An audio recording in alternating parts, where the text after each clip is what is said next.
Hi, my name is Sophia. I want to tell you a story that changed me completely. It's not just about teaching or about small town life. It's about love, betrayal, choices, and the way a single phone call can split your heart in two. I'll be honest with you.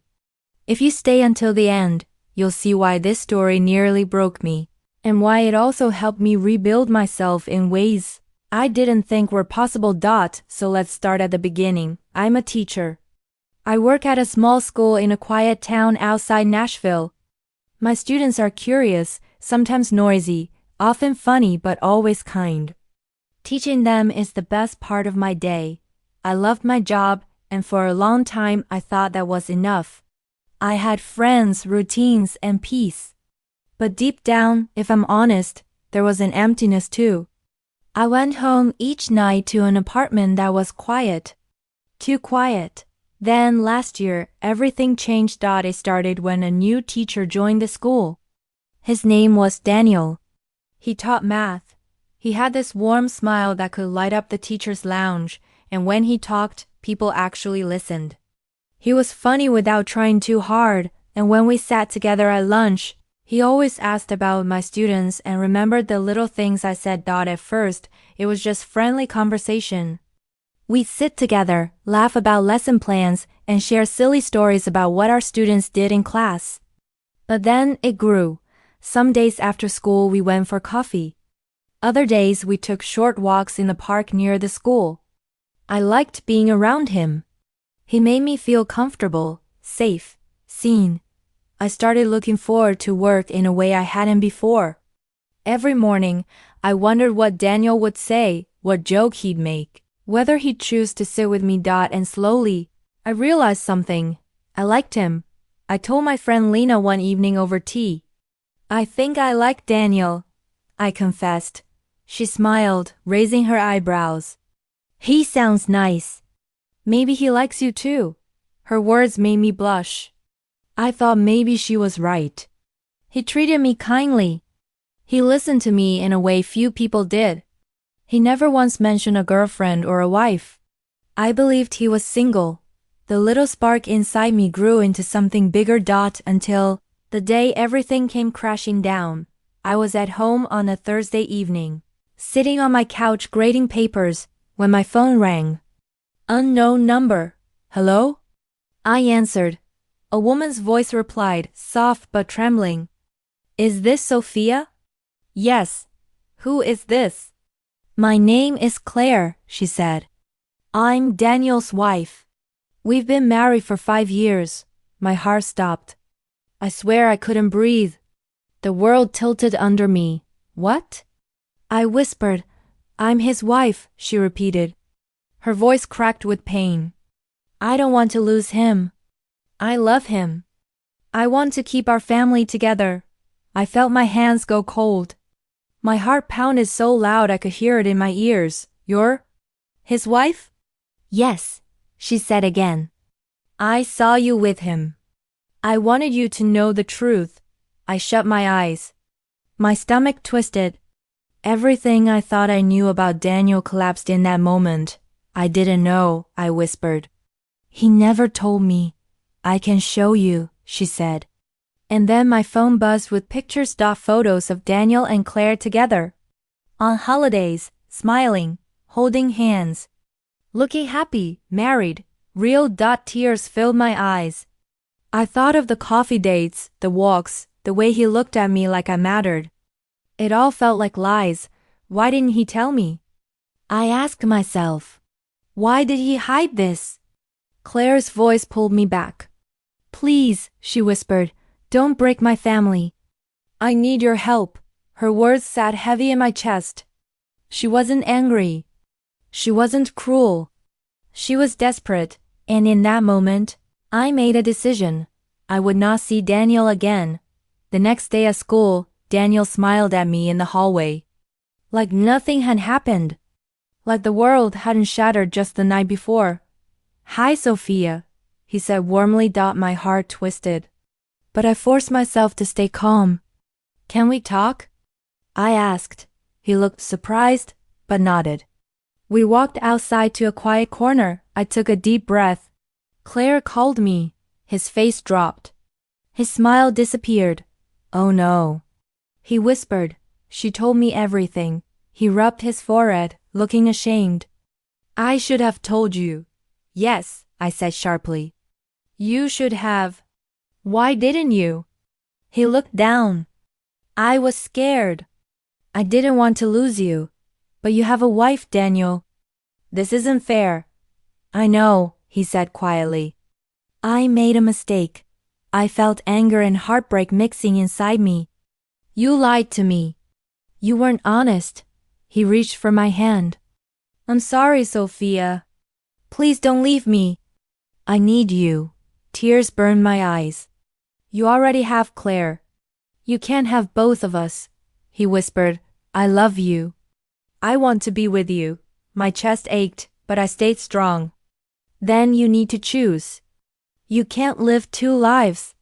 Please. Give me time, he begged. You can take time, I said firmly, pulling my hand away.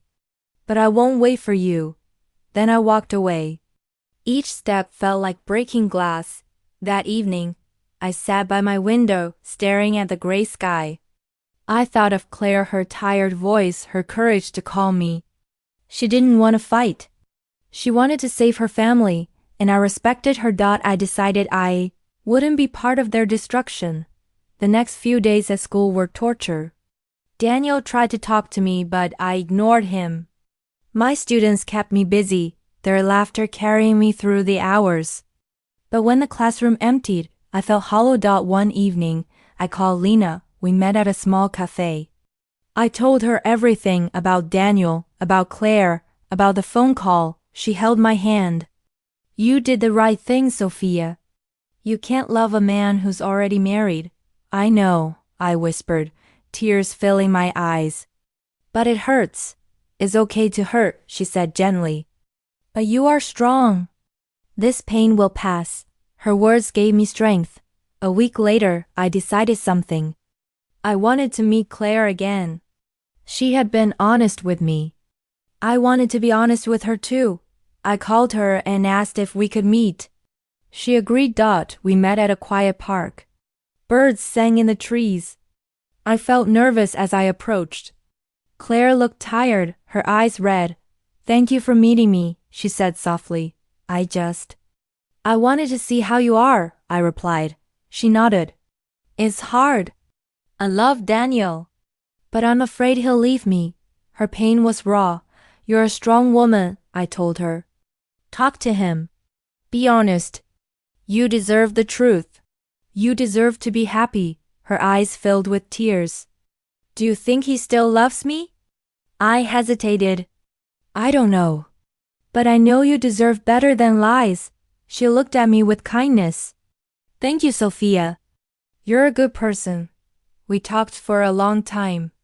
Two women who were both hurt, but also both strong. That night I knew what I needed. I had to move on.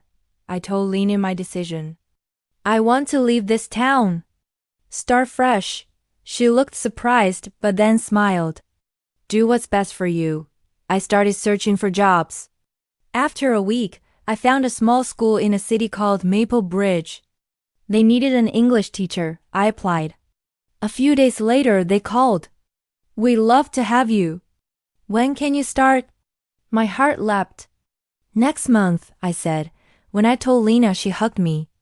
I'll miss you. But I'm proud of you. Telling my students was harder. Some cried. We'll miss you, Miss Sophia. I'll miss you too, I said, holding back tears. On my last day, we ate cookies and played games.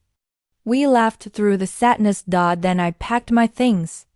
I put away the photos with Daniel in them. I didn't want to carry that pain into my new life. When I arrived in Maple Bridge, the air felt different. The streets were lined with trees, the houses painted in warm colors. My new apartment was small but cozy, with a balcony overlooking a garden. I decorated it with flowers and books, making it mine. At the new school, the teachers welcomed me warmly. We're happy you're here, Sophia, they said. My students were sweet and curious. Do you have a dog? Do you like chocolate? Can you sing? They asked that. I laughed. Yes, yes, and no. Slowly, I began to feel like myself again. The sadness shrank a little each day. One afternoon, my phone buzzed. A message from Claire. Hi, Sophia.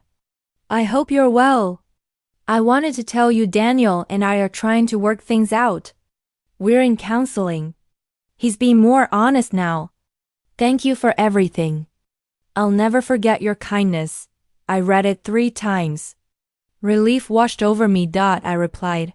I'm happy for you, Claire. You're strong. I hope things work out. Take care of your heart. She sent back one last message. Thank you. I wish you happiness too. I put down my phone and closed my eyes. For the first time in months, I felt peace. That evening, I sat on a bench in the park. The sky was pink and gold. Children laughed. Couples walked hand in hand, and a breeze brushed my face. I whispered to myself, I'm okay now. I still thought of Daniel sometimes, but the pain didn't control me anymore. Love, I realized, must be honest. Love built on lies only brings pain. And letting go? Sometimes, it's the kindest thing we can do. In Maple Bridge, I found joy again. My students, my quiet mornings, the sound of rain on my window. One weekend, I wandered into a bookstore. A woman smiled and handed me a flyer. We have a book club here on Fridays. You should join us. I smiled. Thank you. I'd love to. That Friday, I went. The room was filled with kind, funny people. We laughed, shared stories, drank tea. And that's where I met Ethan. He was quiet, thoughtful, with kind eyes. He taught history at a nearby school. What kind of books do you like? He asked. Stories about life and love, I replied. His smile widened.